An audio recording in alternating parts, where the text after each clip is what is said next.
আজকে বানাবো মাংসের সিঙ্গাড়া। সেই জন্য নিয়েছি মাংস গোটা 5 পিসের মতো নিয়েছি, কুচিয়ে নিয়েছি, পেঁয়াজ কুচো নিয়েছি দুটো বড় বড় সাইজের, তার সাথে নিয়েছি 3টে গোটা আলু সেদ্ধ করা এবং ওগুলোকে ছোটো ছোটো করে কুচিয়ে নেওয়া, ধনে পাতা, লঙ্কা গুঁড়ো, হলুদ গুঁড়ো, ধনে গুঁড়ো, জিরে গুঁড়ো, কাশ্মীরি লঙ্কার গুঁড়ো, লবণ আর নেব কাঁচা লঙ্কা কুচি।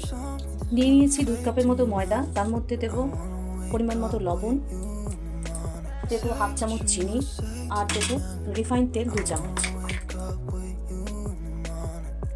ময়দাটাকে ময়ম দিয়ে নিয়েছি। এবার দেখে নিতে হবে যে ময়দার বাইন্ডিংসটা কেমন হবে। পরে একটু তেল লেগেছিল, তাই আমি আরও 1 চামচ টেবিল চামচ তেল ব্যবহার করেছি। ঠিক এরকম বাইন্ডিংসটা হবে।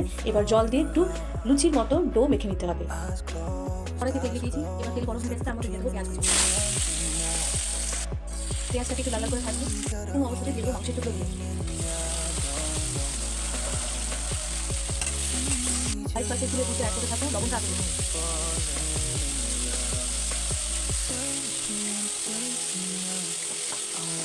ঠিক এরকম সময় আলুটা এক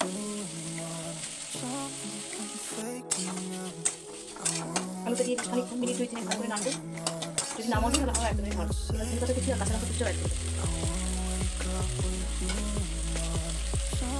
ভাজাটা হয়ে গেছে, এবার এটাকে ঠান্ডা হতে দেবো। তারপরে ওদিকে ডোটাকে ঠিক রেখে রেখে দিয়েছিলাম, এইরকম হবে ঠিক টেক্সচারটা। এরপরে এটাকে আমি ছোটো ছোটো লুই কেটে দেবো। আমার এতগুলো লুই কাটা হয়েছে, এটা থেকে 6টা মতো হয়েছে। এবার এগুলোকে বেলে দেবো। বেলে নিয়েছি, এবার মাঝখান দিয়ে একটা কাট লাগাবো, তারপরে বাইন্ডিংসটা করবো। মাছ বরাবর কাটটা লাগিয়ে নিয়েছি। এরপরে এর মধ্যে পুরটা করবো। 1 চামচের মতো তেল দিলাম এটার ভিতরে। একটা বাটিতে অল্প একটু জল দিয়েছি, সাইড থেকে একটু জল দিয়ে দিলাম।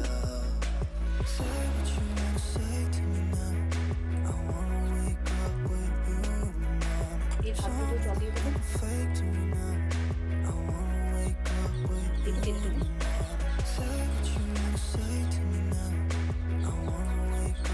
হয়ে গেছে বানানো সিঙ্গাড়া। কড়াইতে তেল গরম হতে দিয়েছি, তেলটা হালকাই গরম হবে, মানে যাতে আমি আঙুলটাও ডোবাতে পারি। এরকম গরম অবস্থাতে একদম হালকা আছে আমি ওকে দিয়ে দেবো। সিঙ্গাড়াগুলো একটা একটা করে দিতে থাকি।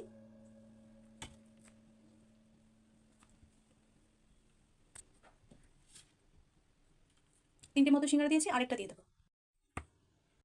সবকটা সিঙ্গাড়া একসাথে দেবো না, হালকা হালকা আঁচে সুন্দর করে এক এপিট ওপিট করে একটু সময় ধরে ভাজতে হবে। বেশি আঁচ দিলে সিঙ্গাড়াটা ভালো মুচমুচে হবে না।